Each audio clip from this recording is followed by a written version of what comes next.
Pourquoi Jésus se laisse-t-il baptiser par Jean-Baptiste? Les rôles ne sont-ils pas inversés? C'est l'objection que fait le Baptiste à Jésus. Mais Jésus demande à Jean de le laisser faire pour le moment.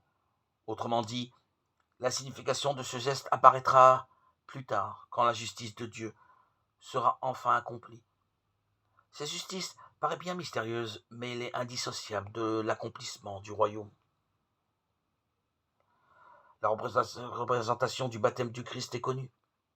Elle a été fréquemment utilisée dans l'art pictural en Occident et dans les icônes en Orient. Jésus est à demi immergé dans la rivière.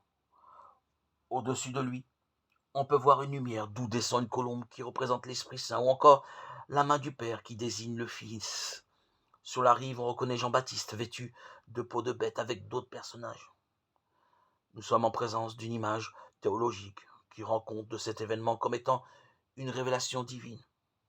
En plus de ces éléments, ce sont surtout les mouvements de cette manifestation divine qui dévoilent la signification de cette scène.